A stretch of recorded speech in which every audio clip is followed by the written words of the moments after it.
Réunis ce samedi 7 février 2026 dans la salle de l'hôtel Cham à Kalemi, les fédéraux des partis politiques membres de l'Union sacrée de la nation Tanganyika ont tenu une rencontre stratégique de haute portée politique autour de Madame Ariel Ndayalwamba, affectueusement surnommée la Dame de la Remontada.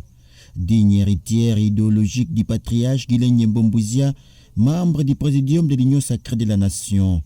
Dans une atmosphère empreinte de cohésion, de confiance et d'engagement républicain, les fédéraux ont réaffirmé avec force leur loyauté indéfectible au président de la République, Félix-Antoine Tshisekedi Tshilombo, chef de l'État et autorité morale de l'Union sacrée de la nation. Cette rencontre a permis d'évaluer les défis de l'année 2026 et de renforcer la dynamique politique de l'Union sacrée de la nation dans la province du Tanganyika.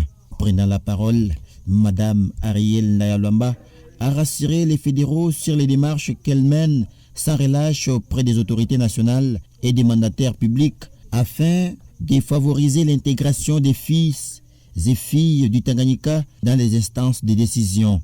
Elle a également annoncé à la grande satisfaction de l'assistance que la province sera bientôt dotée d'un siège officiel de l'Union sacrée, fruit de son engagement constant pour la consolidation de la plateforme présidentielle. Les échanges ont aussi porté sur des questions majeures des développements provincial, notamment la réhabilitation du boulevard Lumumba. Les fédéraux ont par ailleurs salué la diplomatie agissante du président Félix Tshisekedi qui a permis de contenir l'avancée des rebelles du M23, aboutissant notamment à leur retrait de la ville d'Ouvira. Au terme de la réunion, le fédéral Polydor Moulongoï a présenté les grandes lignes des résolutions prises et a lancé un appel solennel à l'unité et à la mobilisation de tous les fédéraux du Tanganyika pour défendre et promouvoir les idéaux de l'Union sacrée de la nation dans la droite ligne de la vision du chef de l'État. Il était question de parler de l'Union sacrée, d'autant plus que nous venions de terminer toute une année 2025 sans être ensemble et que beaucoup de choses se sont passées en province et même sur le plan national. Il était vraiment de notre droit en tant que fils et filles de la même famille Union sacrée de nous réunir et essayer d'analyser les questions de l'État. Et il y a plein d'activités qui vont suivre parce que ça a toujours été notre souci d'avoir un siège de l'Union sacrée au Tanganyika. Une si grande plateforme comme celle de l'Union sacrée ne peut pas, dans une grande province comme celle-ci, même après le passage du chef de l'État, manquer un siège. Ça c'est de un. Nous avons continué à réitérer cette demande.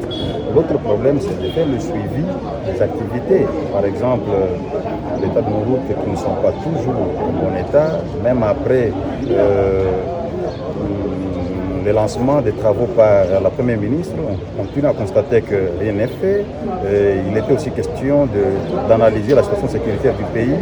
À tous les fédéraux, nous leur disons comme toujours qu'ils doivent prendre leur conscience.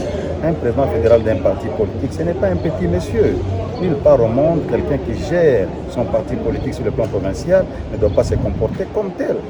Il est quelqu'un qui est préparé à la gestion de la République, à la gestion de la province, à la gestion des grandes responsabilités au niveau de la province. Voilà pourquoi nous interpellons tous les chefs des partis politiques au niveau de la province de toujours avoir cette habitude-là, après une certaine période, d'avoir cette habitude de se réunir et réfléchir, voir où est-ce que nous sommes, où est-ce que nous allons et qu'est-ce que nous voulons.